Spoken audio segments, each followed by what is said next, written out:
Khairpur बेरुची वेस्टियन news हाजी नियाज अली नुनारी जमात सलावत committee Pakistan के सदर फ़कीर मोहम्मद सियाल अवैसी कादरी ने मीडिया से बात करते हुए कहा कि 13 रजब को नज़ आरटीसी पुलिस सेंटर गाँव मीर मोहम्मद नुनारी 14वीं सालाना जश्न मिलाद काबा का इनकाद किया जाएगा।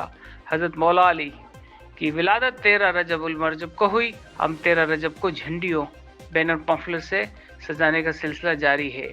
फ़कीर मोहम्मद सलीम सियाल ने कहा कि मैं अहले इस्लाम से अपील करता हूँ कि मेरा नंबर है 0300 31 89958। SMS नंबर पर व्हाट्सअप करें। फ़कीर मोहम्मद सियाल ने कहा कि मुसलमान फ़िरका वारियत, नफ़रत और नफ़रत से बचें और दीन इस्लाम की पैरवी करें और 5 सितारों से मोहब्बत करें। इंशाल्लाह हर साल को इंशाल्लाह मुझो यकीन आहे मथे मिलंदा ऐं क़ुरान पाक जा ख़तम भी मिलनि था ऐं उन सां गॾु सॼे खैरपुर शहर के बैनर पेनाफ्लेक्स सां सिंगारियो वियो आहे।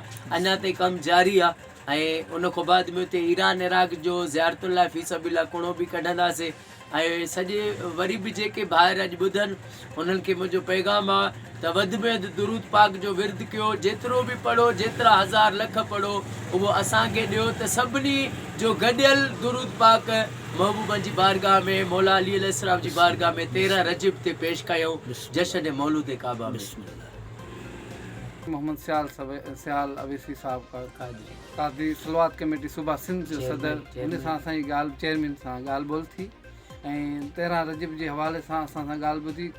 कोट मीर मोहम्मद नुनारी जेको RTC लोकेशन जे भरिसां आहे ऐं उन सां अॼु उन ॻोठ में थींदो आहे, हर साल थींदो आहे ऐं 2 करोड़ सलाद पढ़ी वेंदी आहे, दुरूद शरीफ़ पेश कया वेंदा आहिनि ऐं अल्हम्दुलिल्लाह हिन दफ़े बि इहे थी वेंदो। उन लाइ असांजे लाइ पुरज़ोर तमामु माण्हुनि खे इहा अपील आहे त दुरूद शरीफ़ ज़्यादा सां ज़्यादा पढ़े ऐं साईं क़िबला साईं मोहम्मद सलीम साहब अवैसी कादरी साहब खे उनखे SMS कनि, मैसेज कनि ऐं उहो उन्हनि जी शरत थींदी। ऐं सालाना असांखे हमेशह हिते हिकिड़ो कुणो बि कढियो वेंदो आहे जेको ज़ियारतुनि लाइ हमेशह थींदो आहे ऐं कोट मीर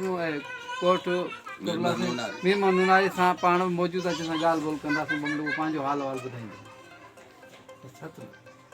अस्सलामु अलैकुम या अली मदद। अर्ज़ु त असांजे ॻोठ में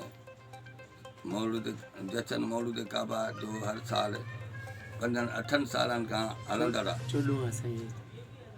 जेको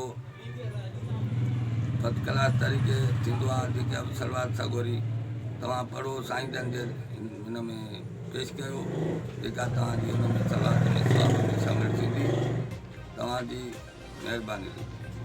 मीर मोहम्मद नुनारी सां ॻाल्हि ॿोल थी वजह सां मीर मोहम्मद सां ॻाल्हि ॿोल थी। साईं सलीम साहब कादरी मोहम्मद सलीम सियाल कादरी साहब सलवात कमेटी चेयरमैन सूबा सिंध, उन सां बि ॻाल्हि ॿोल थी, उन बि हाल अहवाल ॿुधायो ऐं 13 रजब जे बारे में असांखे ॻाल्हियूं ॿुधायूं ऐं इंशाअल्लाह 13 रजब RTC लोकेशन खैरपुर उनजे कोट मीर मोहम्मद नुनारी में हर साल थी वेंदो ऐं हिन दफ़े असां इंशाअल्लाह कुरंदादी बि थींदी ऐं माण्हुनि खे असांजी इहो ई आहे त जेतिरो थी सघे असांखे दुरूद शरीफ़ पेश कयो।